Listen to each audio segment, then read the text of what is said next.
Olá! Oi, Sabrina. Olá! Tudo Tudo bem? bem? Tava meio atrapalhado aqui com as funções aqui. Como é que você tá? Tudo certo? Você tá em Porto Alegre, né? Estou em Porto Alegre. Ah, mas eu Estou em tô, Porto tô, Alegre. em- eu tô em Floripa e o resto da equipe em São Paulo. Mas hoje a Duda ia participar com a gente também, mas por motivos pessoais acabou não podendo aparecer. Então seremos eu e tu nessa conversa Vamos. boa aí.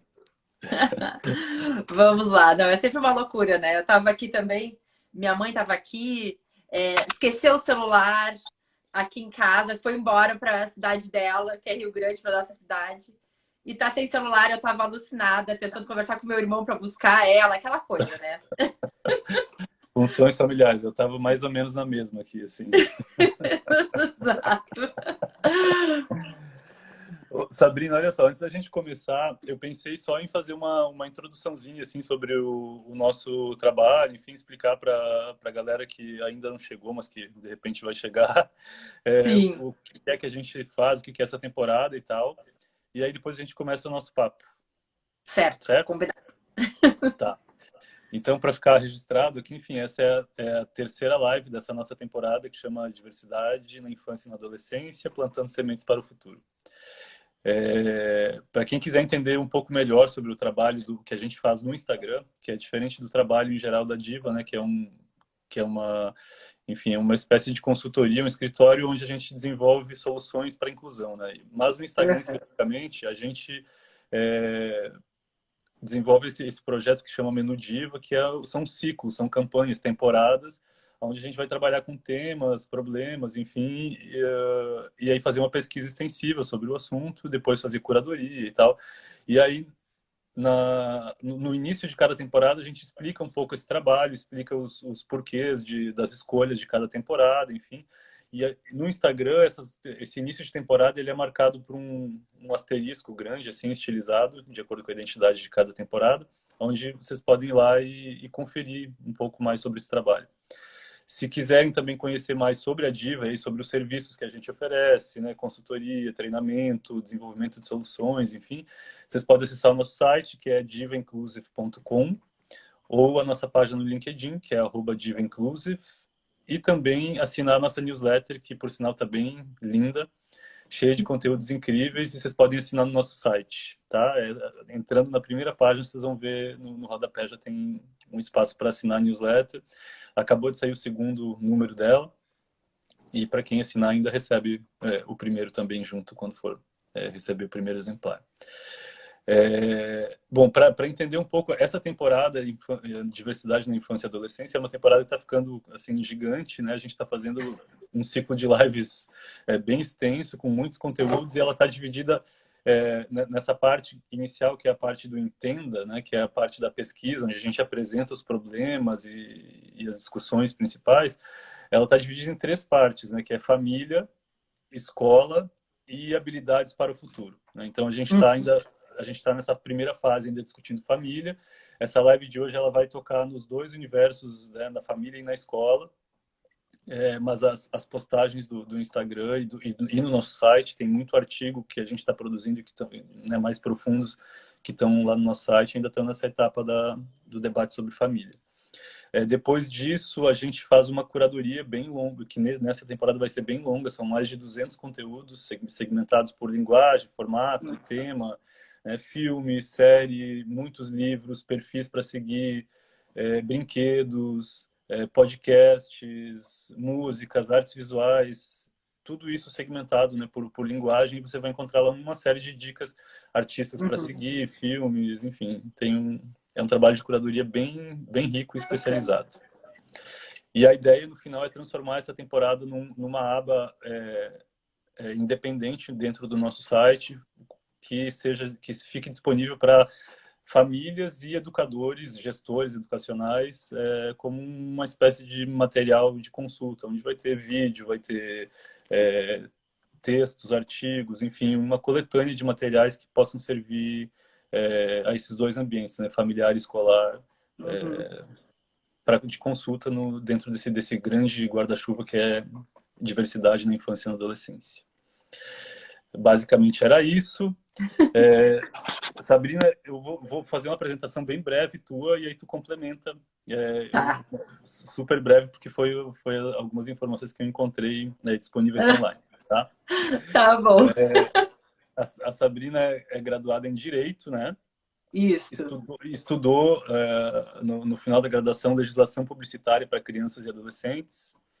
Também se especializou em Direito das Mulheres e atualmente vem sacudindo as redes sociais, aí, principalmente o YouTube e o Instagram, né? Com conteúdo sobre maternidade, sobre infância, sobre direito das mulheres, né? isso. Tendo no direito uma ferramenta que dá suporte, que também define uma certa abordagem que tu faz desses problemas que são tratados por várias pessoas, mas dentro da tua abordagem específica é a abordagem do direito, né? É, Isto. mais ou menos isso, né? Exatamente. Exatamente. Eu comecei, né, no Instagram, aqui nas redes sociais, falando só de maternidade. E mesmo formada em direito e tudo mais, eu fiquei só na parte da maternidade. Esse ano, no começo, na verdade, no final do ano passado, começo desse ano, eu achei que a minha colaboração era muito pequena, né? Eu achava que eu não estava fazendo o que eu deveria fazer. Sabe aquela coisa assim, quando a gente tá, falta Uhum. alguma coisa na gente? E aí foi quando eu resolvi dar uma virada e começar a falar sobre algo que já me incomodava fazer há muito tempo. Hoje eu consigo ter noção, a terapia é ótima para isso. E aí eu comecei a entender que tinha algumas coisas que me incomodavam há muito tempo e eu precisava falar delas nas redes sociais. Aí eu comecei aos pouquinhos falando sobre legislação bem branda, sabe? Aquela coisinha assim, Uhum. vamos falar sobre o material escolar, sobre o que pode pedir, o que não pode pedir e tal, para que o público também começasse a entender como é que eu estava indo. Até que eu realmente dei uma virada maior quando eu abordei no mês de junho, isso, né? O mês do orgulho LGBTQIA+. Isso. No mês de junho que eu dei a virada e que realmente acho que as pessoas entenderam do que eu tava falando e o que eu queria tocar. E aí acho que essas coisas foram acontecendo. Aí agora eu vou mesclando, né? E vou falando mais de direito das mulheres, sobre Lei Maria da Penha, que as pessoas entendam, né? Só que, claro, obviamente, a gente tem que trazer alguns assuntos que têm a ver com a parte materna, que é como o bullying, cyberbullying, e que Uhum. acaba tocando todo mundo, né? E que mexe na sociedade como um todo. Então, aos pouquinhos, eu fui fazendo isso assim e tô amando esse meu conteúdo novo. Tá muito legal. Eu vi nos últimos dias aí, eu fui vendo aos poucos, né? Tem muito material no teu canal do YouTube, assim, né? Tem muita coisa. E eu vi uma das postagens que está no início do canal, que tu fala sobre essa transição, né? Sim. E depois eu fui assistindo vários vídeos aí, desde que a gente começou a conversar para marcar essa live. E até eu acho que um bom começo para nossa conversa um deles que eu vi, que tu começa falando sobre aquela série maravilhosa chamada Made, que está disponível no Ah, Netflix. E aí sim. tu vai falar sobre violência psicológica e tal. E, e eu achei super interessante que tu mencionou que muitas vezes a gente entende que alguns atos que se caracterizam como violência doméstica, né? É, são naturalizados porque a gente foi vítima, sobretudo mulheres, né? Enfim, foram Uhum. vítimas de comportamentos semelhantes na infância, em casa, na Isso. família mesmo, né? E eu acho que é legal para a gente começar a nossa conversa pensando nessa questão, a naturalização da violência através da parentalidade. Uhum. Isso foi uma coisa que me tocou bastante quando começou a falar e me provocou e vem me provocando, assim, nos últimos meses, ao longo da pandemia, enfim. É porque eu sou pai de duas meninas, né? Uhum. Eu sou pai, homem, né, de duas meninas, né, futuras mulheres. E eu me questiono muito sobre os limites entre a educação e a violência em situações de tensão que são comuns no exercício da parentalidade, né? Sim. Eu não bato nas minhas filhas, enfim, né, mas o cotidiano a gente sabe que às vezes a gente não está apto assim para desenvolver o nosso papel em determinados momentos, nosso papel de pais, de responsáveis, na nossa melhor performance, né? Sim. E muitas vezes a violência, algum tipo de violência acaba sendo utilizada. E, Sim. e isso me causa um desconforto, quando acontece comigo, me causa um desconforto gigante, justamente por eu ser um homem que às vezes vai levantar a voz para duas meninas e tal. É, e aí eu acho que a primeira questão para ti é como é que a gente, se isso é possível, né? Como é que a gente evita esses erros, assim, pelo menos os mais drásticos, que tem consequências dramáticas para as crianças, atrapalhando o Sim. desenvolvimento emocional delas, causando traumas, enfim, né? É porque, assim, a grande dificuldade que a gente tem, ainda mais nós ali, geração anos 80, 70, aquela função ali, é que a gente entende que nós somos sobreviventes. A verdade é essa. A galera que diz assim, eu sou muito bem resolvido. Então não foi pra terapia, não tá sabendo lidar com o que aconteceu, entendeu? A verdade é essa. Porque a gente tem marcas de tudo que a gente viveu. É um fato, Sim. né? Ou eram pais muito rígidos que ainda traziam é, aquela geração ainda, aquela educação de antigamente, que os pais vinham, traziam assim, não, tinha que ser assim, assim, assado, era, sabe, o pai é o senhor, e não por educação, mas porque tinha medo, e aquela coisa assim. Ou então, são pais que, tipo, meio vibe anos 70, que queriam uma coisa mais livre, mas que também erravam por essa liberdade meio sem noção, assim. Então, eu acho que a gente teve, nós temos esse grande problema. É uma das coisas que eu fiz um curso de Lei Maria da Penha e que existe curso para os homens, né, que cometem violência doméstica. E uma das coisas que o professor e que faz esse trabalho com os homens falou é que não existe desconstrução masculina, existe uma construção, porque nunca foi construído, nunca foi ensinado como deveria fazer.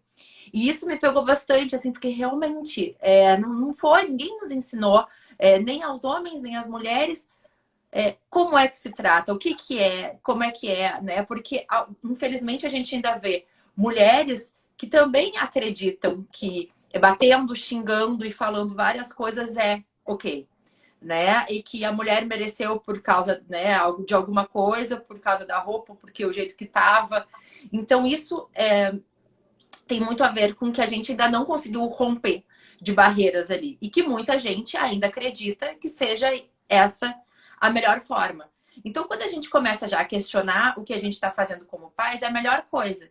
Porque a gente consegue entender que, pera um pouquinho, o que eu passei, tá bom, os nossos pais fizeram o que eles conseguiram do jeito que eles conseguiram. A gente não tem que ficar nos martirizando, né? A minha mãe algumas vezes fica assim, mas eu errei muito. Eu digo, mãe, tu fez o que tu sabia fazer, o que estava na tua mão, né? O que tu acha da melhor forma. E é isso. Aí cada geração tem a necessidade de fazer o seu melhor e buscar novas informações. Então, eu acho que essa parte é que a gente consiga entender que, ok, eu não tenho que repetir o que os meus pais fizeram, eu acho que é a melhor coisa.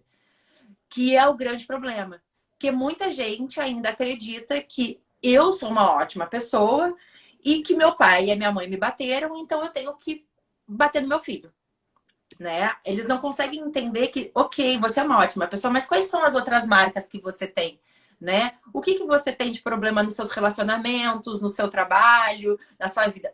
É esse o autoconhecimento é que dói muitas vezes, as pessoas não fazem. Então, como tu falou assim, eu sou um homem, eu tenho duas meninas. O que eu tenho que fazer? Estudar. Eu acho que é sempre a melhor coisa. O que eu tenho que fazer? Eu tenho que estudar, né? Meu marido mesmo, a gente estava conversando sobre isso e aí a gente começou a falar sobre comunicação não violenta. E eu estudo muito, né? Já consigo fazer muita coisa, só que ele disse assim, eu preciso aprender mais. E ele foi atrás e comprou 2 livros e está lendo sobre comunicação não violenta. E está sendo ótimo, porque é um aprendizado para todo mundo. Até mesmo para ele, até para as nossas conversas aqui em casa. Algumas vezes ele dizia assim, então não vou falar. E eu disse assim, não, pera um pouquinho. Deixa eu te mostrar como é que é. E isso também faz com que a pessoa esteja mais aberta, receptiva a aprender, a entender, a escutar. Porque as crianças, elas têm muito a nos ensinar, né? E se a gente escuta o que elas querem nos falar ali, que algumas vezes elas vão te dizer, não, eu não gostei do jeito que você falou comigo. E nisso já te faz começar a entender, não te deixar culpado ou qualquer outra coisa assim. Mas entender que você pode melhorar e pedir desculpa, né? Porque essa é a grande causa, né? Que a gente vê que os pais têm dificuldade de pedir desculpa para os filhos, achando que isso vai deixar eles vulneráveis e sem o domínio da coisa, né? Sem que os filhos tenham educação e que entendam que eles são os pais. Legal, muito massa.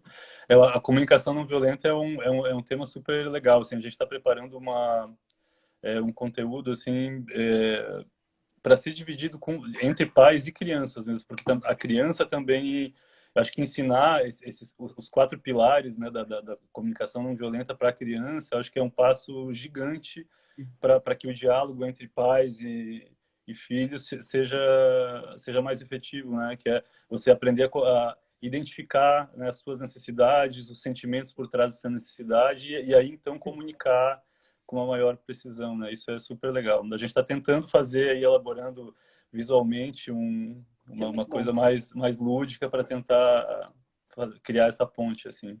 Acho que é um tema bem importante mesmo. Muito. Outra coisa, Sabrina, assim, ó, pensando assim, no o Estatuto da Criança e do Adolescente, né? O ECA, ele atesta que a criança não pode ser exposta à violência, seja ela física, psicológica, sexual ou institucional, né? Uhum. Tu podia falar um pouco para a gente sobre algumas formas mais comuns de violência contra a criança e adolescente e por que elas acontecem, como que elas acontecem, enfim. Enfim, a violência que normalmente acontece com as crianças é a violência física e a violência psicológica. A violência física, ela é a mais fácil de se perceber. É a mesma coisa que acontece com a violência doméstica contra a mulher, né?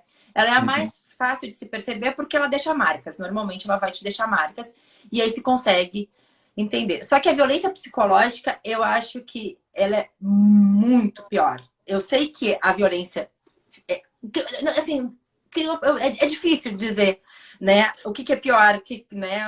Enfim, mas é que a violência psicológica, ela vai te deixando marcas o dia inteiro, todo o tempo, né? E aí aquela função de dizer que você não consegue, que você é burro, que você, sabe? Então é aquilo que vai sendo colocado, podado o tempo inteiro. Né? Vai te diminuindo o tempo inteiro. Então, quando a gente tem a galera que chama muito de crenças limitantes, essas crenças limitantes muitas vezes vêm da infância, por causa dessa violência psicológica feita. Né, de várias vezes te dizer que você não consegue, que você é burro, que você não tem capacidade, que você é feio, que você ou é magro, ou é gordo, ou é baixo. Então, são coisas que vão acontecendo sistematicamente. Algumas vezes acontece muito. Eu não bato no meu filho. Mas o que você fala para ele?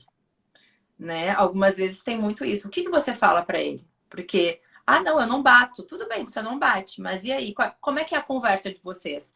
Então, isso é um grande problema também. São 2 grandes problemas, né? A verdade é essa. Não tem como te dizer assim, a violência a violência física e a violência psicológica, elas têm um grau de qual é o melhor e qual é o pior. Mas eu acho que normalmente o que acontece? Quando você tem a violência física, normalmente você tem a violência psicológica.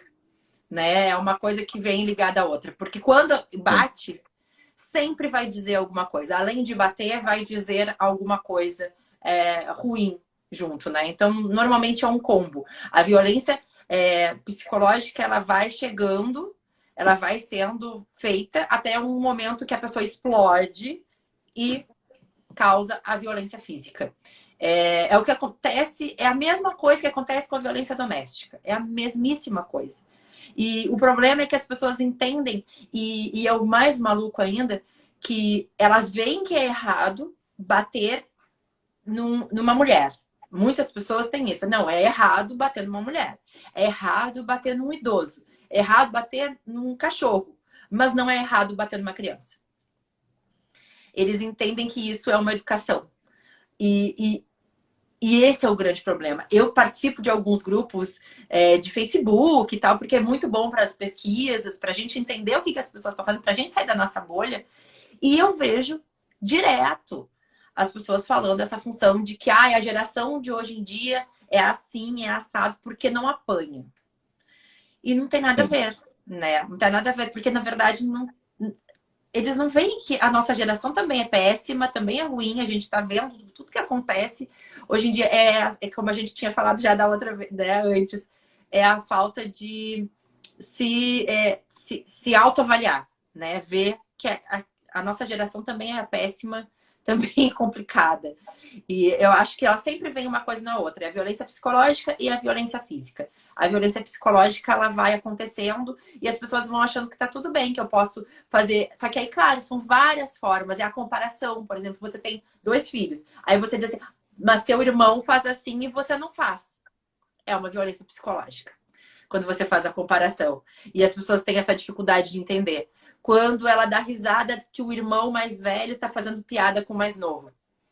E ela não vê que é uma violência psicológica, porque essa criança, em algum momento, ela vai passar por uma outra fase, que é o bullying, que depois, mais pra frente, a gente vai conversar. Que ela vai achar uma forma de fazer, porque ela não vai fazer dentro de casa, ela vai fazer lá fora. Então, são várias violências que vão acontecendo. E que as pessoas não entendem, que as pessoas não veem ou normalizam. Acham que tá tudo bem eu fazer a comparação de um filho com outro. E não veem que isso causa uma rixa, uma rivalidade, uma competição desnecessária. Total. Esse papo de que... Eu acho que se fala muito de que essa geração é assim porque não apanha, porque acho que é uma geração que parece, assim, os jovens agora parecem ser mais frágeis, né? Parecem mesmo, porque é muito caso de depressão, é muito caso enfim, de questões psicológicas, né? Uma fragilidade imensa, mas que é uma fragilidade do nosso tempo, né? Que a pandemia expôs, inclusive, para os adultos, né? Para pessoas mais velhas. E talvez essa fragilidade ela seja justamente uma das consequências de uma parentalidade que veio formada lá dentro de uma outra ética que não preparou esses jovens para a vida de uma maneira, né? Desenvolver inteligência emocional, aprender a lidar com os sentimentos, com as questões, enfim, né? A gente ainda, assim, são famílias, né, da década de 70, 80 até 90, que continuam mandando jovens embora quando se autodeclaram LGBT, trans, enfim, etc., né? Que ainda existe um exercício parental muito repressivo, né? E Exato. pouco dialógico. Então, às vezes a fragilidade dessa geração não é falta de apanhar, mas falta de conversa, de diálogo, né? De acolhimento. Exato. Porque algumas vezes esses pais que têm essa dificuldade de diálogo, eles não tiveram. E aí, ou então, eles vão querer ser muito livres, tipo assim, não, vou deixar o fulano fazer tudo que quer e não vou conversar. Porque não, eu tenho que ser amigo do meu filho. Porque eu não tive isso com os meus pais. Só que aí não consegue entender que, tipo, você pode ser amigo, mas você tem que estabelecer regras, uma conversa, né? Entender. É difícil, é muito difícil, assim. Porque a gente vê que, na verdade, a nossa geração é problemática. A nossa geração é que tem essa dificuldade de entender que tem que ir para terapia. A terapia é um grande problema. As pessoas ainda colocam aqui, tem uma aura de tipo, é loucura. Né? Se você diz que vai no psiquiatra, meu Deus, que horror. E tipo, não, você precisa de um psiquiatra para uma medicação, para que você consiga melhorar a sua vida. Não é um problema, não é horrível. Então a gente ainda tem esses estigmas, né? De que, eu não vou no psicólogo, eu não vou não sei o quê. E, gente, é a melhor coisa do mundo. Sim. Eu sempre digo, por favor, vá, faça. Mesmo que você ache que não tem problema nenhum, vá lá conversar, porque é sempre bom uma pessoa externa que não tem a ver com a sua vida te escutar e te ajudar em algumas vezes que você nem consegue entender os seus pontos, né? Que te chamam para alguma outra coisa. E eu acho que é isso, assim, são esses pais que não conseguiram ter diálogo quando mais novos também, não foram abraçados pelos seus pais e tem dificuldade agora de romper isso e fazer a diferença, né? E infelizmente o que eu vejo dessa geração é que eles ficaram com essa sensibilidade que tu falou. Eu acho que é exatamente isso que passa dessa geração dos pais, né? De não conversa, de não entender, de não compreender o que acontece, né? Sim. E até empatia, né? De se colocar no lugar dos Total. próprios filhos, né? De tentar entender o que está acontecendo. Porque normalmente dizem que é drama, tá fazendo drama. Não tem nada Sim. disso. Na verdade, tem. E eu acho que na relação com as crianças, a empatia ela se torna ainda mais necessária, né? Porque entre adultos, a gente não se comunica a comunicação não é um processo preciso, né? Mas entre adultos a gente consegue, espremendo muito, às vezes a gente consegue tirar da outra pessoa, a pessoa consegue dizer aquilo que ela pensa, enfim, de uma maneira mais objetiva, e a criança é diferente, ela não tem essa habilidade, todo esse ferramental de comunicação que uma pessoa, né, adulta tem. Então, Sim. se a gente não consegue enxergar, ouvir a criança e ouvir para além do que ela fala, né? Para além do grito, para além das reclamações, das birras, mas perceber, escutar os sinais que ela está dando, enfim, com empatia, se colocar no lugar dela, o que está incomodando, o que pode estar incomodando. Será que é ciúme da irmã? Será que é alguma coisa que está acontecendo na escola? Será que tem alguma coisa no meu comportamento que ela que está despertando isso nela? Será que as minhas tensões estão, né, estão reverberando nela? Enfim, se a gente não conseguir olhar com empatia para a criança, sobra muito pouco, porque realmente a comunicação objetiva com a criança, ela é muito, dependendo da idade, né? Eu estou falando muito pela minha experiência, né? Eu tenho uma menina de 7 anos e outra de 4. Então, a comunicação objetiva, ela, principalmente com a de 4, ela é muito restrita ainda, né? Sim. Ela Ela não... vai te demonstrar com ações, né? Com alguma coisa que, do nada, um choro, uma reclamação, um jogar um brinquedo, alguma É, coisa assim. E se você não se ligar. Porque a gente tem uma outra coisa que são as fases, que as pessoas têm mania de dizer assim, ai, é fase, vai passar. E esse é fase, vai passar, você silencia a dor da criança. E aí você espera que a criança sozinha resolva o seu problema. E aí, não, né? Na verdade, não é isso que vai acontecer, né? Ela precisa de um apoio. E é uma sensibilidade dos pais entenderem que não é uma fase e que ela precisa de ajuda. E eu acho que mesmo se a gente pensar que... Porque existem etapas do desenvolvimento, né? Que isso aqui é do que a galera chama essas fases. Mas se a gente pensar que simplesmente é uma fase e vai passar, e aí, como tu falou, às vezes minimizar a dor, enfim, essa fase pode se estender bastante, né? Porque, Uhum. de alguma maneira, a criança está sendo traumatizada, está sofrendo com algum tipo de dor, ela está internalizando um tipo de comportamento, um tipo de reação, enfim. Então, mesmo dentro desse processo de desenvolvimento, né, das fases da infância, enfim, a gente precisa, de alguma maneira, lidar, porque cada criança, dentro da sua fase, ela tem dilemas diferentes, né? Dilemas Exato. internos, enfim, e não por ser... por elas não conseguirem comunicar de uma maneira objetiva, eles deixam de ser complexos, né? Muitas vezes eles são hipercomplexos, né? Sim. É, uma criança com 3 a 4 anos, ela já consegue se perceber dentro de uma ideia de identidade de gênero, por exemplo, né? Sim. Por exemplo, a transgeneridade, que foi o tema na infância, de uma das lives que a gente fez na semana passada, com a Tamires Nunes, Maravilhosa. foi uma coisa assim, super impressionante mesmo, né? Que é um tema quando aparece numa roda de conversa, tem uma resistência gigante, porque não, a criança não consegue, né? Ela não é capaz e ela é capaz, né? Sim. Isso a ciência mostra, né? A medicina mostra que existe um desenvolvimento neurológico lá entre 3 e 4 anos, uma maturidade neurológica que permite que ela se identifique, né, de fato, tão cedo, Exato. assim. Não, com a Tamires, assim, eu fiz uma live com ela também, e realmente é uma coisa que as pessoas acreditam, não. A pior coisa que eu escuto é a função de deixa a criança ser criança. Porque eles já acham que você está sexualizando a história. E não É, tem nada a ver, não é sexualizar nada. A gente não está falando dela que ela vai sair beijando ninguém. Na verdade, não é. A identidade dela é ela se identificar. Porque é um grande problema. E é muito maluco, porque a gente tem uma birra, né, de várias pessoas dizendo que não querem falar de identidade de gênero em escola. Só é, que eles trabalham a identidade de gênero fazendo isso. Porque a menina tem que ser assim, a criança que nasce com o sexo feminino, ela tem que fazer assim, e a criança que nasce com o sexo masculino, ela tem que ser assim. Então, ela é moldada àquele aquele gênero. Então, existe identidade de gênero. É uma, Só é que uma, é eles... uma, é uma inversão gigante, porque eles, esse pessoal na escola sem partido e outros movimentos, eles acusam os apoiadores desse debate, né, estamos nós entre esses apoiadores, de fazerem ideologia de gênero, né?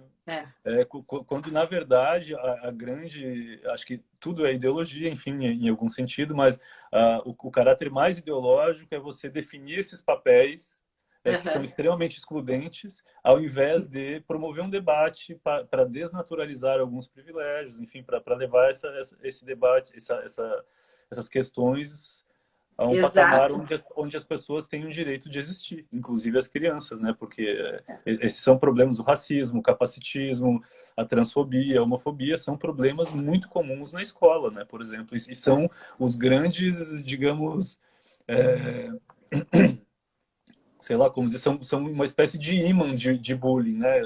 É uma das perguntas que eu ia te fazer, assim, quem que são as principais vítimas? É uma pergunta até meio, a gente já sabe um pouco a resposta, mas só para te comentar. Quem é que são as maiores vítimas de bullying nas escolas, né? É justamente esse público, né? Sim, tudo que é diferente é o que sofre bullying, né? Então, que eles entendem como diferente.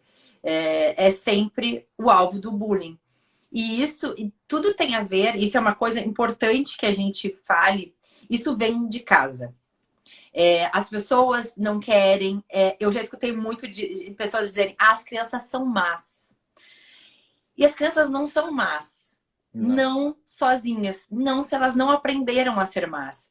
Porque como é que eu vou saber que, por exemplo, estou aqui com 2 garrafas, que essa aqui é melhor do que essa? Se para mim tudo faz, tá tudo bem, né? Essa ser verde, essa ser vermelha. Qual a diferença? E aí quem é que vai te dizer isso? São as pessoas que eu tenho como exemplo, são os meus pais. Se os meus pais estão vendo uma televisão, então falando alguma coisa ali, homofóbica, transfóbica, racista, eu vou começar a entender, pera um pouquinho, mas por que aquela pessoa ali é diferente? Por que aquilo ali para o meu pai e para minha mãe tem nojo, tem raiva? Então, isso eu vou transferir. Eu vou chegar na escola, vou ver o meu coleguinha. Mas então, meu coleguinha é assim, assim, assado. Então, eu vou fazer. E são pequenas coisinhas que vão acontecendo, né? Até que vai chegar um momento que a coisa vai aumentando. Que vai chegando a um ponto que vai aumentando. E eu consigo notar muito isso. Eu vou dar um exemplo muito pessoal, que a minha filha estudava numa escola desde os 2 anos. Ela ficou até o ano passado na escola. A Maria Luísa está com 9. Ela, até o segundo ano do primeiro grau, ela ficou numa mesma escola. E eu consegui ver exatamente a transição das crianças, de quando elas são crianças e todo mundo é igual, para quando não, nem todo mundo é igual assim. Então, esse aqui eu vou pegar. Crianças que eram todos amigos dos 2 anos, 3 anos, 4. Aí quando chega ali de 4, 5 anos, o exemplo de casa vai fazendo diferença. E quando chega nos 7 anos, aí é que a gente vê o quanto faz diferença. O quanto não existe muito a escola, mas o exemplo vem de casa. Né? Crianças que eram agitadas, alegres, não sei o que, começam, elas já transmitiam alguma coisa que vinha de casa com essa agitação, mas que começam a praticar o bullying. E com colegas que estiveram na sala desde sempre, que são amiguinhos desde os 2 anos. E que aí eles começam a ver a diferença. E quando você vai conversar com os pais, você vê que existe, que é disso. Que vem, porque se ele não consegue acompanhar, é um problema. Ou se ele é assim, minha filha teve um problema na turma dela que tinha uma das crianças que o pai não participava, não era um pai presente. E esse menino sofreu de pessoas falando que você não tem pai. Então, assim, né? São várias coisas que vão acontecendo. O menino que usa o óculos. Então, tudo que vai sendo diferente vai chamando atenção. E claro que depois de uma certa idade, quando a sua identidade, né, o seu estilo, o seu jeito vão tomando forma, isso vai piorando. né? Isso vai Exato. piorando. Ó, minha filha sofreu com o pai ausente na escola. Exato, eu fui uma também que sofri, né? E o pior de tudo é que algumas vezes a gente sofre com pessoas despreparadas, né? É, que até mesmo, eu sofri com professora. E isso é um grande problema. Os professores que não são preparados para conversar, para entender, e é um problema muito grande. A gente viu casos de homofobia nas escolas que vinham de professores. Né? A gente teve aquele caso de uma das crianças que ele falou sobre, né? Vamos falar sobre diversidade e a escola mesmo, dentro do grupo de WhatsApp, e a escola podar, né? A coordenadora podar. Então, assim, isso vem, né, de outras pessoas. E sim, os alvos são os que se entende como diferente. Todo mundo é diferente, mas sempre tem algumas especificidades que as pessoas vão achar que é mais. Ou a cor da pele, o cabelo, né, o corpo. Então, vai aumentando conforme a idade, né? Como a gente falou, né? Que aí que pegamos a diversidade, né? Quando, se a criança da comunidade LGBTQIA+, ela vai sofrer mais. Isso é um Total, fato. total. Infelizmente.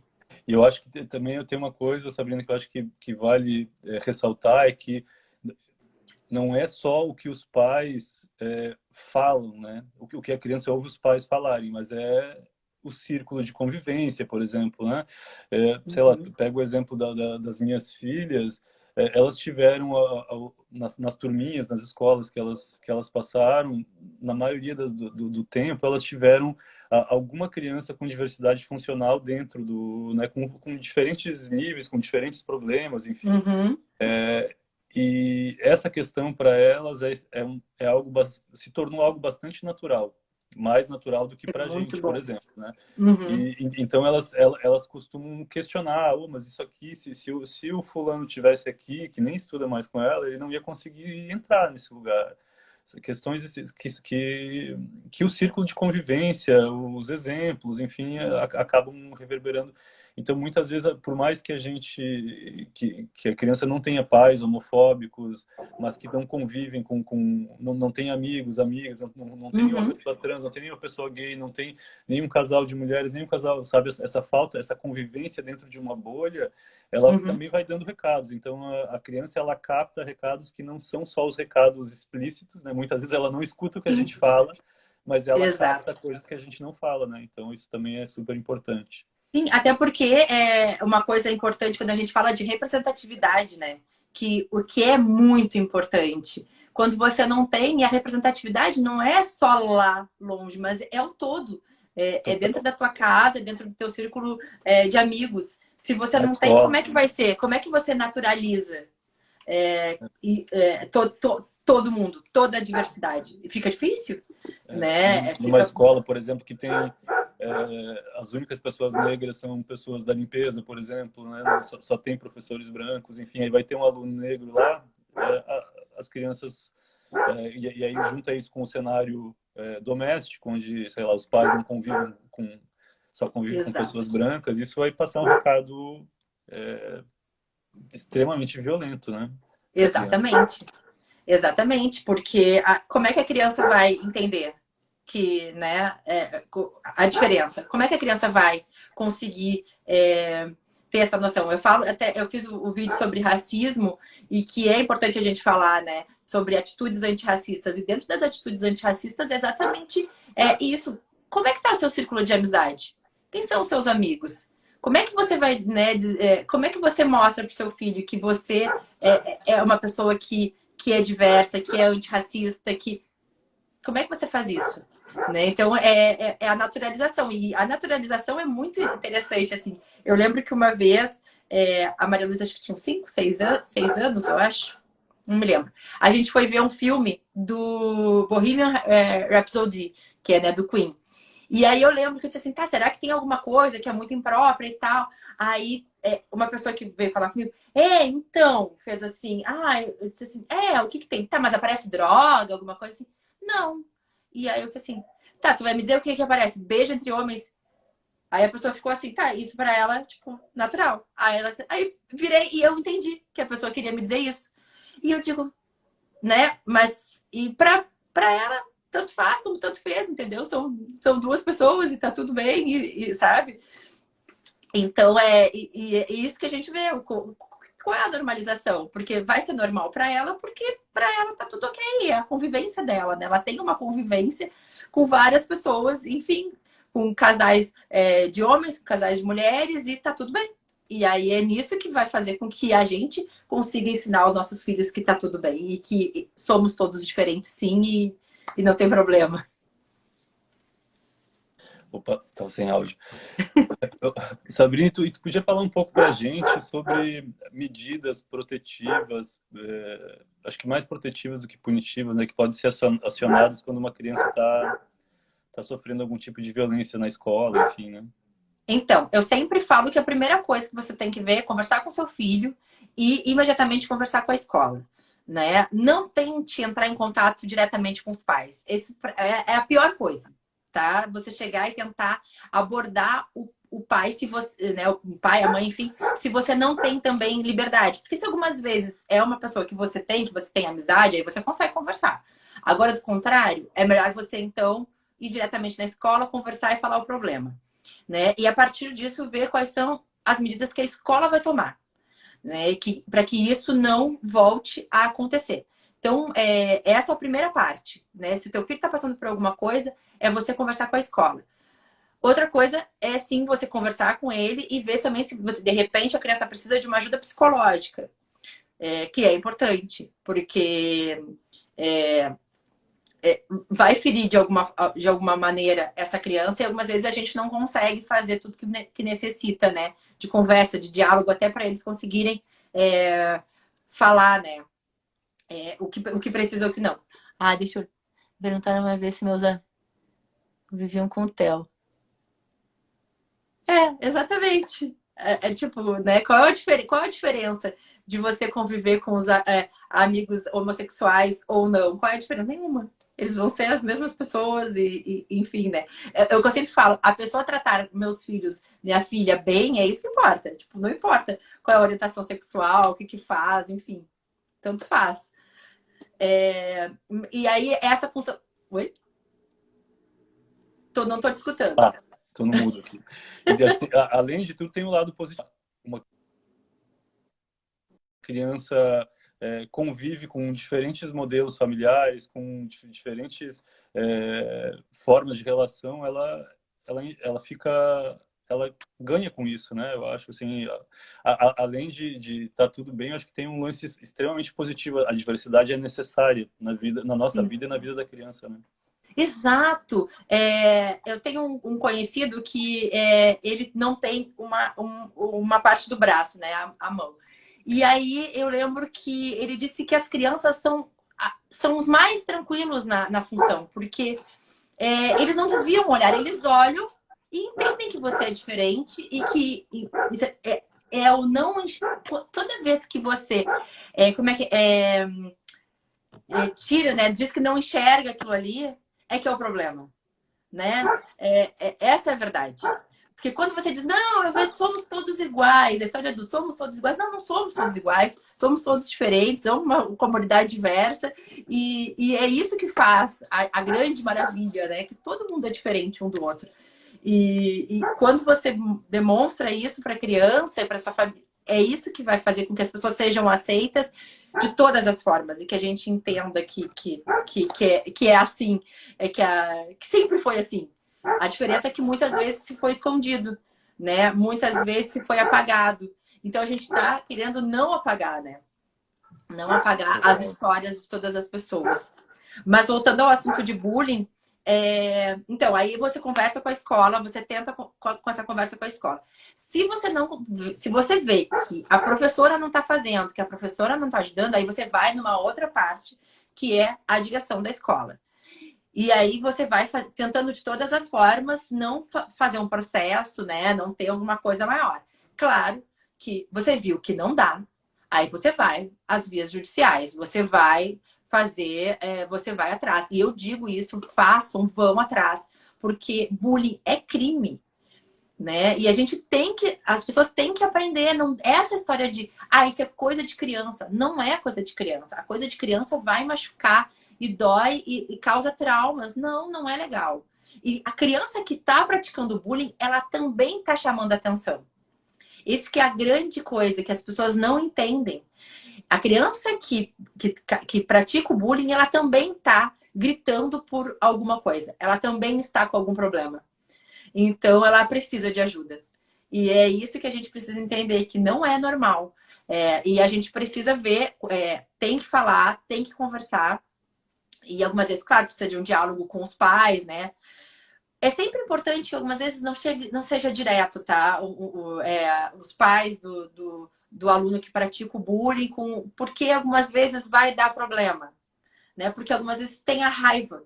Você tem a raiva ali dentro de você que seu filho chegou chorando porque o fulano fez alguma coisa. Então, não é bom. Não é bom. É uma coisa que eu sempre digo, não é bom. Vá conversar com a escola, né? E não converse com a criança que praticou o bullying. Porque isso já aconteceu, inclusive, na escola da minha filha, de mãe catar a outra criança pelo braço e tipo, não, gente, não dá, não é assim. Eles não são adultos, não é uma coisa assim, eles não têm uma noção do que está acontecendo, né? Então, é Total. importante. E Sabrina, como é que tu entende o papel da escola nessas situações? Porque eu acho que assim, eu não sei se a maioria, mas uma boa parte das escolas, principalmente as escolas privadas, elas não estão preparadas assim para lidar com diversidade, né? Sobretudo quando a gente fala de diversidade de gênero, por exemplo, Uhum. diversidade sexual e de gênero, assim. E como é que tu entende o papel da escola assim nesse processo, sabe, para mediar essas situações, pensando que a gente está falando sobre bullying, né? Que é se é esse o papel da escola, né? De mediar e tentar de alguma maneira interromper esses processos de violência, né? É primordial, né? Que a escola esteja preparada. A gente vê que ainda existe muita dificuldade. Muita mesmo. É, eu vou dar da escola da minha filha. Eu sempre trago, porque é muito presente, que eu vejo a diferença, porque ela trocou de escola. Enquanto a outra escola, a gente tinha uma necessidade de convivência de meninos e meninas. Na escola nova, quando eu reclamei que estava tendo essa separação muito grande, a professora me disse assim: é normal na cidade. Não, não é normal na cidade. A gente tem que aprender a fazer com que as crianças tenham uma conversa entre eles, sem separação de gênero, né? De sexo, não de gênero. Porque algumas vezes a gente vê dificuldade das crianças que não querem, por exemplo, um menino que não queira brincar com os outros meninos tem dificuldade de entrar no grupo das meninas. E o contrário também. A minha filha, algumas vezes, gosta de brincar com os meninos e ela teve dificuldade de entrar no grupo dos meninos para poder brincar e correr e não sei o quê, porque tinha essa divisão. Então, é importante que a escola aprenda e se recicle, né? Tem que ter uma reciclagem, tem que ter curso, tem que ter preparação para a gente falar sobre todos os assuntos. Tem que falar sobre racismo, sim. É um grande problema que a gente vê que querem tapear com a história de não somos. Tá, e aí? Mas e o que está acontecendo? Mas aí na turma aqui só tem criança branca. E aí, como é que vai ser? Como é que você vai fazer? Quando vai ter a representação da escola, os que são escolhidos são a criança branca, loira. Então, a gente precisa ver essa diferença na própria escola de fazer. Tem que ter. A escola é primordial, porque uma boa parte do tempo que os nossos filhos ficam metade em casa e metade na escola. A escola realmente é a segunda casa. Então, ali, essa criança tem que se sentir abraçada. Do jeito que ela é, como ela é. Ela não pode entender que ela é diferente, que ela tem um problema.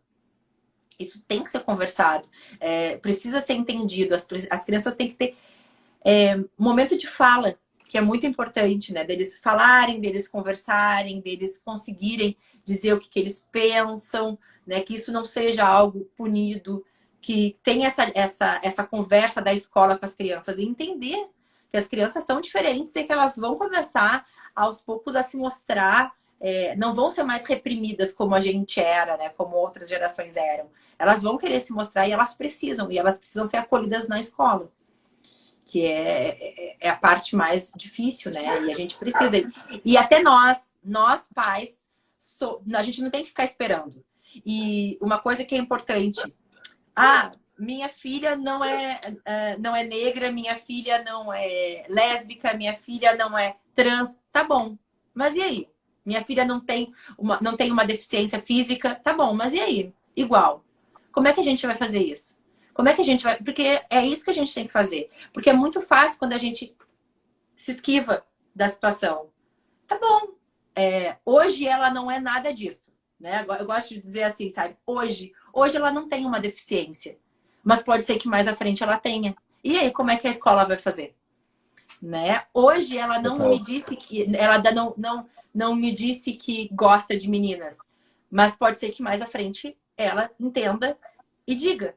E aí, como é que vai ser? Então a gente tem que começar a sair da nossa caixinha e não abominar a situação, né? Tipo, oh meu Deus, que horror. Tem que chegar, tem que rolar uma conversa. A minha filha teve problema por causa do cabelo cacheado. Então é uma coisa que a gente acha que é boba, mas não é. Né? Da minha filha com 4 anos chegar para mim e dizer, eu odeio meu cabelo. Então, o que a escola também poderia chegar e dizer e falar, né? Mostrar a diversidade de todos os cabelos, Sim. De todas as formas, de todos os jeitos. Então, é importante que a escola esteja aberta e a gente comece a falar bastante, né? De reclamar e dizer, olha, vamos fazer mais, vamos mostrar mais. É importante que a gente faça isso. Por exemplo, e já existe que seja trabalhado violência doméstica, né? Igualdade de gênero nas escolas. E aí, os pais estão indo atrás? Né? Tem que ter. No mês de março é obrigatório já é lei. E aí, como é que está sendo feito? É importante e é muito importante, né, que a gente fale de igualdade de gênero. Total, e eu acho que faz parte, talvez seja um dos pontos mais centrais dentro do processo de educação, que é formar para a cidadania, né, que as crianças que sejam brancas, sem deficiência, cisgêneras, heterossexuais, enfim, que elas entendam que o mundo não foi feito só para elas, né? Que o mundo foi feito para todas as pessoas e que por isso elas precisam não só respeitar, mas no futuro, quem sabe, ajudar a criar soluções para que inclusivas, né? Que contem com essa expertise, que é a empatia, né? Que é algo que precisa ser desenvolvido na infância. Né? Exatamente. Teve uma coisa que você falou que quando você mencionou esse exemplo, né?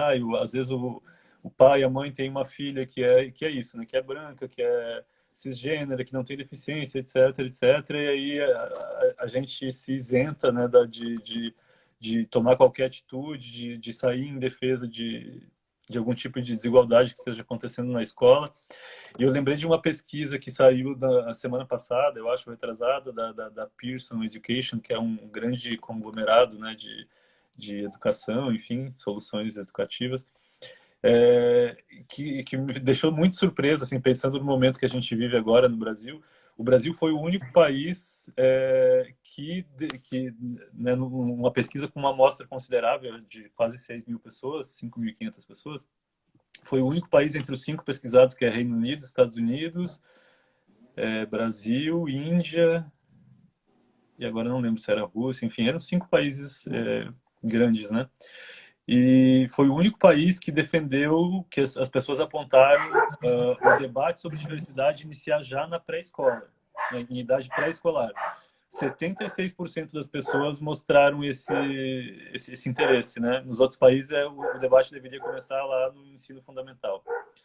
E aí eu fiquei pensando assim, bom, se a gente juntar os 53% de pessoas negras com os 45 quase por cento de pessoas com algum tipo de deficiência, mais os 50% de mulheres, mais os 10% de LGBT, mais os quase 1% de pessoas indígenas, e botar tudo isso num caldeirão, né? Vai ter um número grande de interseccionalidades aí, mas enfim, talvez juntando tudo isso a gente chegue a esse 76%, né? É. que são pessoas, uma maioria, é uma maioria minorizada que está Uhum. exposta a algum tipo de violência dentro de uma sociedade normativa e, enfim, e Sim. essas pessoas querem um futuro mais guiado pela empatia e menos guiado pelo preconceito, enfim, né? E aí eu queria saber como é que tu enxerga essa questão, como é que esse debate pode ser colocado nas escolas, de uma forma que estimule o respeito à diferença e tal, pensando que talvez a gente viva num país e até numa sociedade onde a maioria das pessoas está exposta a esse tipo de violência, não é uma minoria, né? São pequenas minorias que unidas formam uma grande maioria, né? Exato. É, ai, como é que eu posso te dizer? Eu vejo que uma grande forma são livros. Eu acho que a escola tem muito que direcionar isso. São livros, são filmes, mas eu acho que a representatividade começa na direção da escola, né? Quem são os professores dos nossos filhos? Quantos professores negros nossos filhos tiveram? Então a gente já começa a ver essa dificuldade. Minha filha nunca teve uma professora negra enquanto estava em Porto Alegre. Quando a gente morava em Cachoeira do Sul, sim. Mas em Porto Alegre, não. E aí? Nós temos professores negros. Por que esses professores não estão, né, na escola? Não temos. Então, assim, a gente vê que começa na própria organização da escola, porque a gente tem tantos monitores que chegam, né? Então, cadê os monitores? Cadê a diversidade desses monitores? Na segunda escola eu vejo mais, mas na primeira, que mesmo, sabe assim, a gente vê que cada uma vai te demonstrando assim, uma seguia mais aqui para fazer a junção de meninos com meninas. Mas aqui eu consigo ver que tem mais diversidade. Sabe? Tem essa coisa. Hum. Então a gente ainda não tem uma igualdade nas escolas. E isso numa mesma cidade. Escolas particulares. Então, Não tem um protocolo, né, que guie todas elas, né? Algumas obrigações que sejam comuns a todas as escolas, né? exato, de começar. E também eu acho que tem que vir da escola. Se vamos se mexer, vamos fazer alguma coisa diferente, vamos olhar, vamos. A autocrítica tem que rolar, né? Porque não adianta chegar e dizer. É exatamente isso. Não adianta chegar e ficar mostrando só na televisão e no livro, que é legal, mas na prática, a prática é outra coisa. Então, eu acho que essa é a parte mais importante, né? Que a gente consiga que os nossos filhos vejam essa diversidade no exemplo da escola, não só na fala. Mas eu acredito que muitos cursos, muito diálogo, não só com as crianças, mas também com os pais. Eu acho que isso é importante. Ter mais. Que a gente tenha que ter esse diálogo forte, né? De mostrar. Porque eu sei que é muito difícil, né? Então, assim, quando a gente vai falar, como eu falo, práticas antirracistas. Não adianta vir só a pessoa negra chegar e falar, porque é a mesma história que a gente já escuta. É mimimi, é vitimismo. Então, tem que partir do branco chegar e falar: olha só, tem que melhorar, tem que fazer, tem que se mostrar. Então, eu acho que a partir disso, a escola tem que começar a demonstrar com ações e com falas. Conversar com as crianças, mostrar diversidade e falar com os pais. Eu acho que a conversa com os pais é importante. Tenha mais roda de conversa, tenha mais escuta dos pais também, né? De pais pedindo o que os pais querem ver, né? Ter essa abertura de escutar o que os pais querem. E a gente precisa, nós pais, precisamos sair da nossa zona de conforto. É a parte mais importante, assim. Quando a gente não sai da nossa zona de conforto, é como eu te disse, eu tinha visto ali, quando a Maria Lúcia estava no primeiro ano, casos de bullying. Não eram com ela, mas eu fui na escola. Porque eu disse assim, tá, e aí? O que a escola tá fazendo? Porque eu tô vendo reiteradamente os casos de bullying, minha filha vem e fala para mim, e eu quero saber. E aí, algumas vezes, os pais acham assim, isso não toca o meu filho. Toca. Mesmo que teu filho não seja o alvo do bullying, vai tocar. Porque essa turma tá com algum problema, essa turma tá mais agitada, essa turma... Então, é isso. E o medo de ser diferente. Porque quando essa criança... Entendeu? Isso vai tocar teu filho. Mesmo que você não queira, mesmo que você não aceite de alguma forma, isso vai tocar teu filho. Porque tá, e se eu sou diferente em alguma coisa e aí esse meu colega pode fazer comigo? O que ele tá fazendo com o colega ali? E aí, da criança não demonstrar a sua diferença porque tem medo. Então, precisa rolar papos, conversas, diálogos, precisa se ver o que está acontecendo. Então, é importante que exista um conjunto, né, de práticas dentro da escola, né, de diversidade, de inclusão. As escolas precisam se mexer. A gente paga tão caro muitas vezes, né, ainda mais em escolas particulares, então tá na hora, sabe? Eu acho que tem que ter, tem que rolar. A gente tem que parar de achar que o que tem que aprender na escola é somente o somar, dividir, né, multiplicar. Tem muito mais ali. E isso vai fazer a diferença. Hoje eu vi a minha filha ensinando para minha mãe sobre povos indígenas, de dizer que esse lugar era deles. E que a gente tem que respeitar o espaço deles, a cultura deles. A gente não tem que ficar dizendo que eles têm que ir atrás, trabalhar, não sei o quê. Não, não tem. Então, isso foi muito legal. Eu vi a minha filha de 9 anos ensinando a minha mãe o que é. E isso vem da escola, né? Não só de dentro de casa, Esse é o mas vem da papel da escola. escola, né? Total. Exato. Eu acho que tem uma coisa, a Lídia, a Sabrina, ela comentou aqui, né, que ela, quando foi para a escola nova do filho dela e tal, ela foi abordada por uma professora, que também era negra e tal, que falou que acompanhava ela nas redes sociais, e aí isso foi um diferencial para ela se matricular, né, para ela matricular a filha, quer dizer, o filho.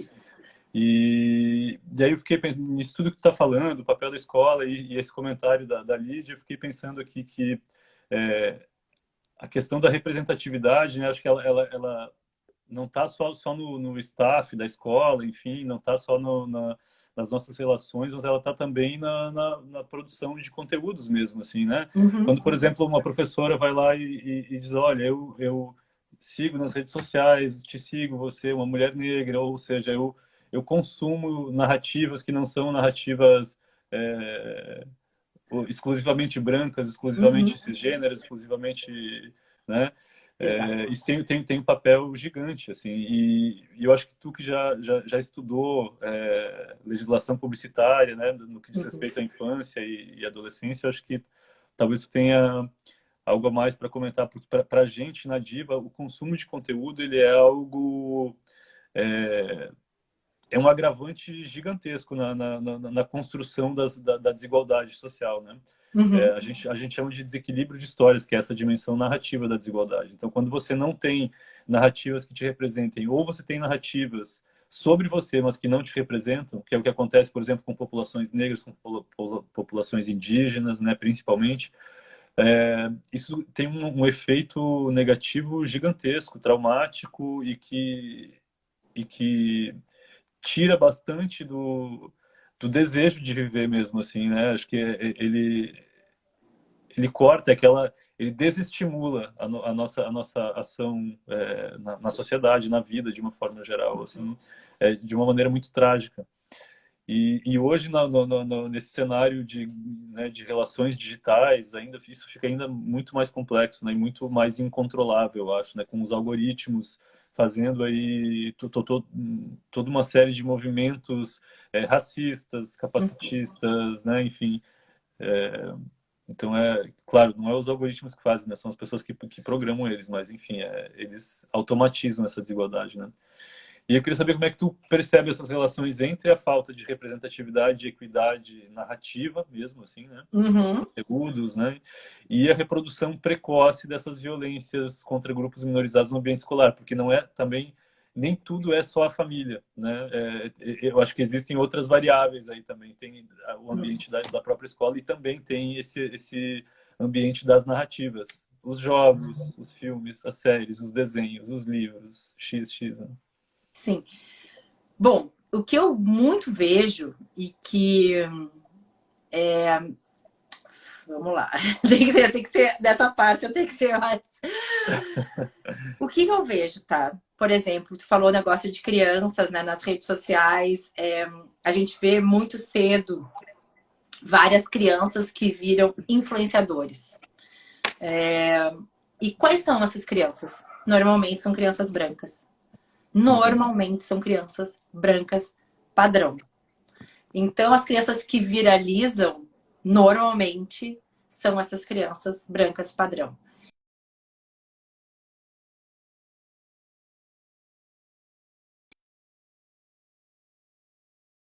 Sabe, Marcelo? Voltou. Não tô te ouvindo. Eu tive que botar meu celular para carregar e ele deu um pane rápido, mas passou. Entendo, compreendo. Mas eu acho que essa parte já é o que a gente começa a ver. E aí, o que que faz isso? Isso vai interferir também nas publicidades. Isso vão ser os números de seguidores, né? Quem são as pessoas que mais bombam? São as pessoas negras ou são as pessoas brancas? A gente vê que existe essa diferença. Quando a gente vai pegar os numerozinhos ali, a casa perfeita, a vida perfeita, o corpo perfeito são os que bombam, Uhum. né? Então são todos padrão. Quando a gente vai pegar números crus, assim, que eu que trabalho com isso e algumas vezes vejo, é discrepante.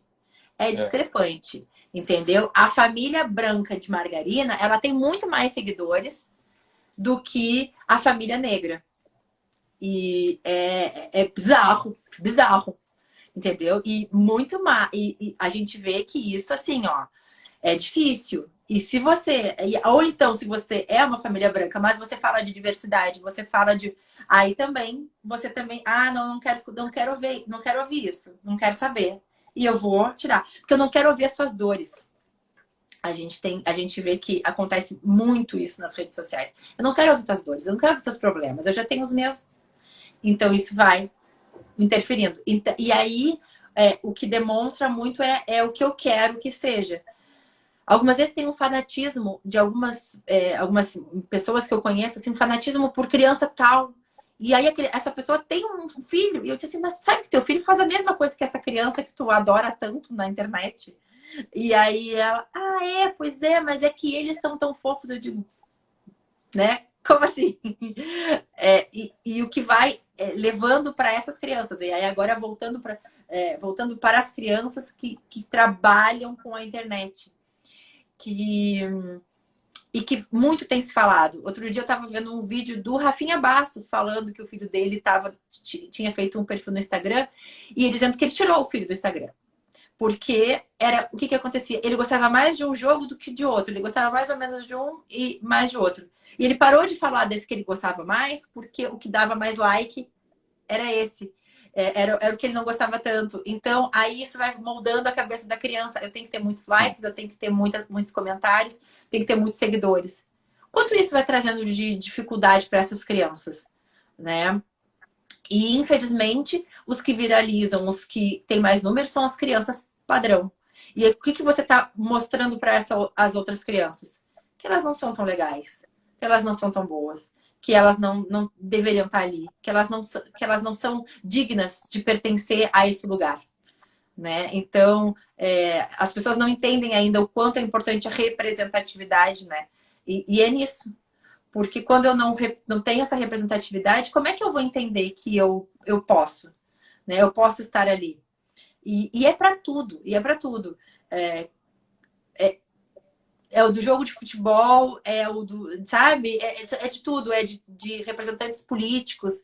Como é que a mulher, como é que a pessoa negra vai entender que ela pode ocupar aquele espaço se não tem ninguém igual a ela ali? Isso importa muito, né? Isso é muito importante. Teve uma outra parte de coisa que tu me perguntou que agora eu esqueci. A segunda parte. Eu acho que era um pouco isso, né? Essa questão a falta de representatividade, equidade narrativa mesmo, assim, né? Que é como é que isso acaba participando desse processo de reprodução precoce das violências mesmo, assim, né? Aquilo que as crianças veem, acho que não só aquilo que elas produzem nas redes sociais, isso até essa relação das tecnologias com a infância é um tema de uma live da semana que vem com o Felipe, o médico de jovens, não sei se você conhece. Uhum. Então a gente vai fazer uma live com ele semana que vem sobre isso. E depois, mais adiante, em dezembro, a gente vai fazer uma com o Fausto Vanin, que inclusive é aí de Porto Alegre, que aí é uma outra abordagem de tecnologia e infância, que é pensando numa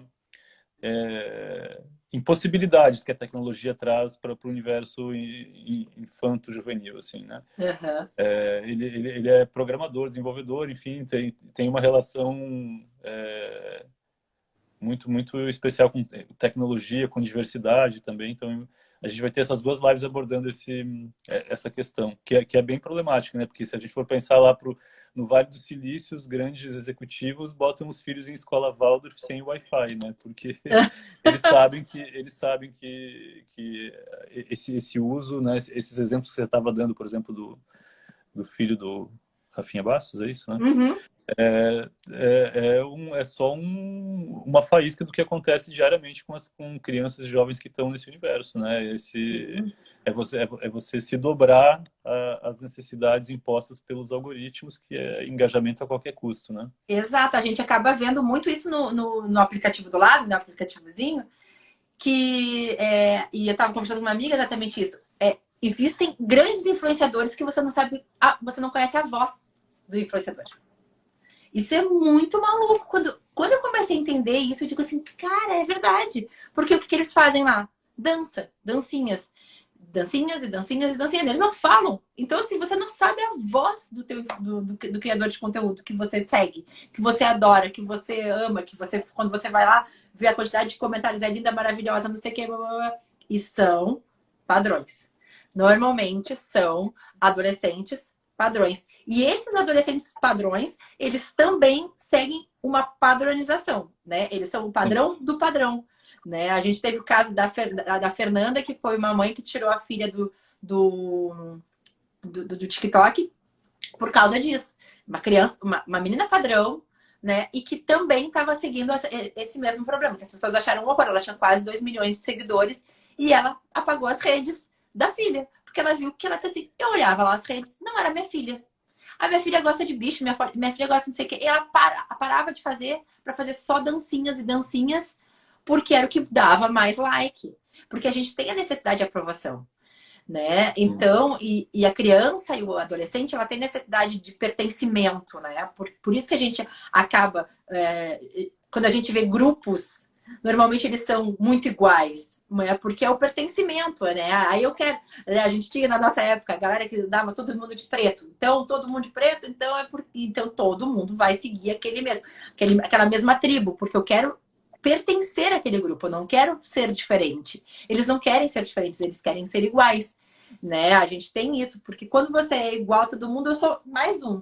Se eu sou muito diferente, aí causa bullying, aí causa, entendeu? Então é isso, e acaba passando isso para as redes sociais.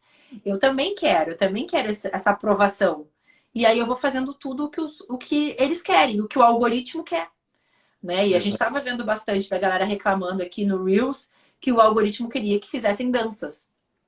Então, até que conseguisse sair disso, né? Fazer com que o algoritmo pensasse diferente, demora, porque o algoritmo é mandado por nós. Se a gente curte mais dancinhas irão aparecer pra gente. Eu, por exemplo, sou uma que parei de curtir as dancinhas. Não aparece mais pra mim. Não aparece. Por quê? Porque eu não quero consumir isso. Então, a gente também tem que ser responsável por isso, sabe? Total. Que a gente reclama muito, mas infelizmente o racismo, a homofobia não é do algoritmo só, é das pessoas. Sim, na verdade o Infelizmente. algoritmo é feito por pessoas, né, também. E É. a ideia do menu Diva, né, dessa iniciativa que a gente fez no Instagram é justamente explica o problema primeiro, para depois faz a curadoria e indica as pessoas a seguir enfim, seguir perfis, né, vários perfis. E aí, Isso. quando você segue, aí tem a temporada sobre vidas negras, temporada povos indígenas, temporada infância, temporada áudio digital, enfim, etc, etc. Você vai seguindo esses perfis e vai alimentando o algoritmo com visões diversas, com perfis diversos e tal. Então, a ideia é a gente combater o viés do algoritmo, dando para ele informações com mais foco em diversidade, né? Exato. É como se a gente... É uma solução manual para esse viés da similaridade que é o que faz todos os algoritmos de recomendação Sim, porque acaba que essas funcionarem. pessoas somem, né? Somem do teu perfil.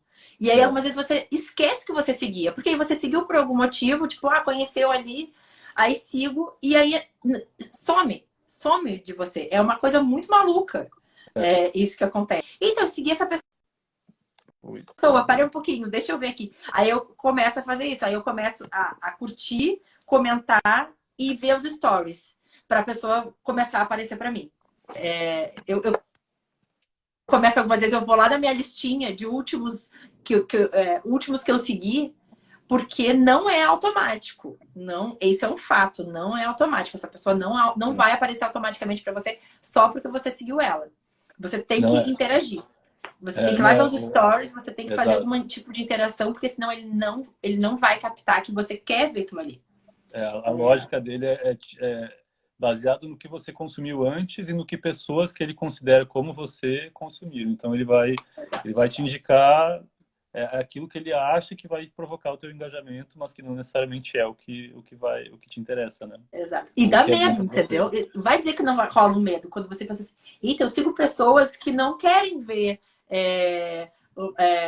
mulheres negras, não querem ver homens negros, não querem ver pessoas LGBTQIA+, não querem ver pessoas que têm deficiência. Sabe assim, quando tu começa a pensar assim, do tipo, oi, né? Pessoas gordas. Então, tipo, te dá um medo, né? De você tu começa a avaliar assim, tá, quem são aqueles outros que eu sigo que eu deveria parar de seguir? Porque, É, né, a verdade é essa. E é um grande. E eu, como mulher, eu vejo o grande problema, assim, da lavação cerebral, do vamos nos aceitar, porém, no entanto, hoje eu tô assim, mas amanhã eu vou fazer uma dieta drástica e, sabe assim?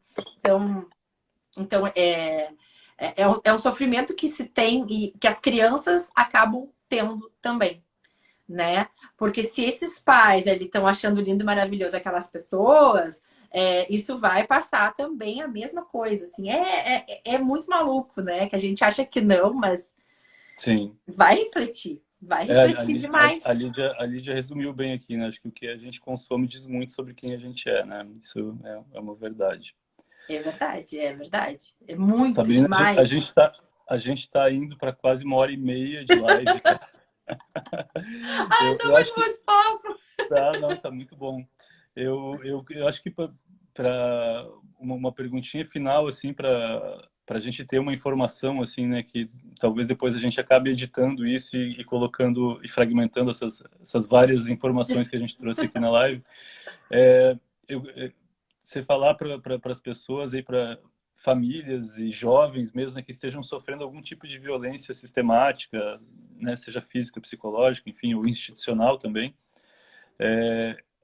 Tem algum órgão, tem, enfim, algum protocolo para elas recorrerem, por exemplo, quando nem a família nem a escola estão sendo úteis, né, estão acolhendo essas demandas, assim, tem...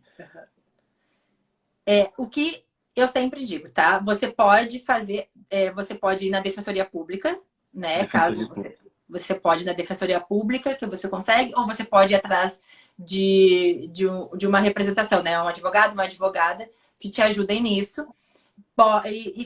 E é bom que você faça boletim de ocorrência, tá? Porque isso são crimes. E para você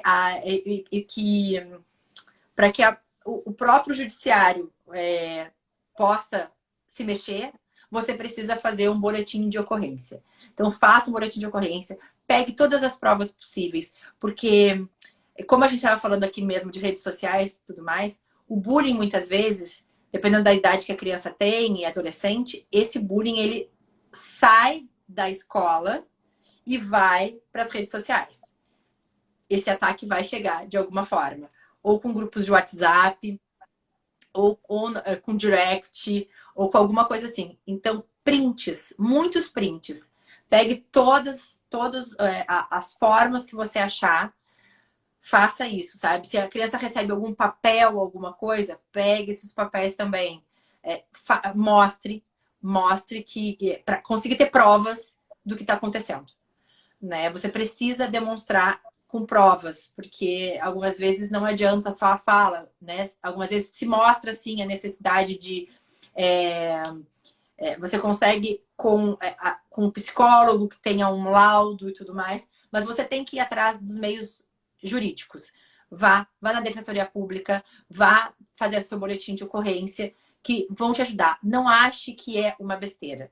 Não é uma besteira, tá? As pessoas precisam entender que o bullying, o cyberbullying precisa parar, né? A escola precisa tomar providências, os pais precisam tomar providências.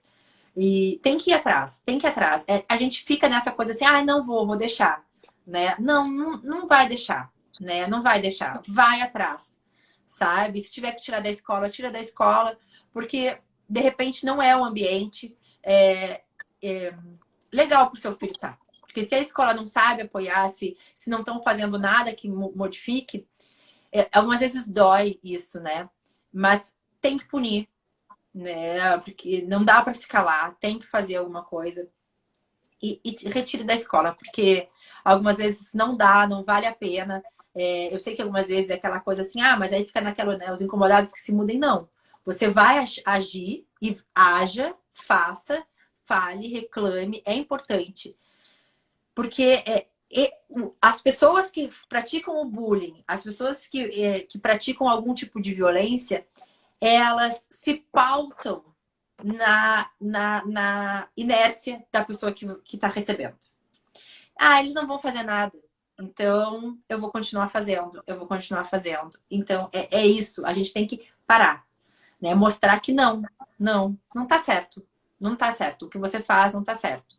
Né? A violência que você pratica tá errada. Então, você tem que ir atrás. Sim. E fazer a diferença. Né? E outros pais também que vejam, se unam aos pais que estão sofrendo para fazer, para mostrar, para demonstrar a sua indignação e até para provar que isso realmente está acontecendo, né?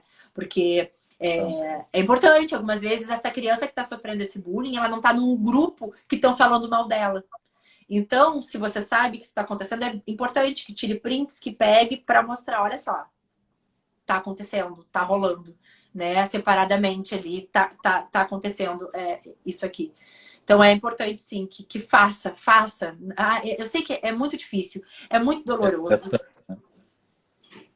Mas precisa. Desgastante, mas vale a pena, mas é necessário. É. Exato.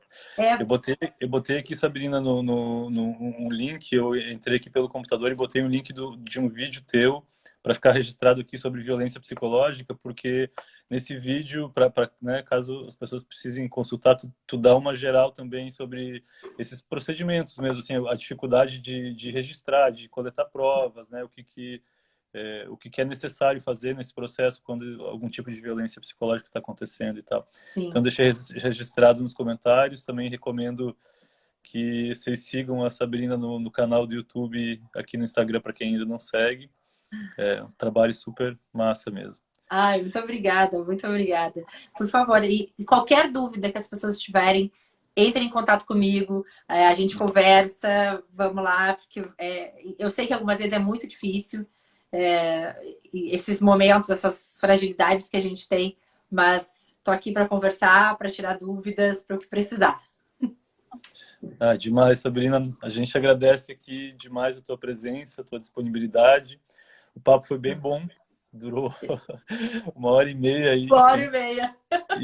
E para quem chegou no fim, gente, a live vai estar disponível no perfil da Diva e depois a nossa ideia é editar aí as várias lives que estão acontecendo e transformar em pequenos conteúdos que vão ficar disponíveis provavelmente no Instagram, mas também numa plataforma separada sobre infância e diversidade que a gente está construindo.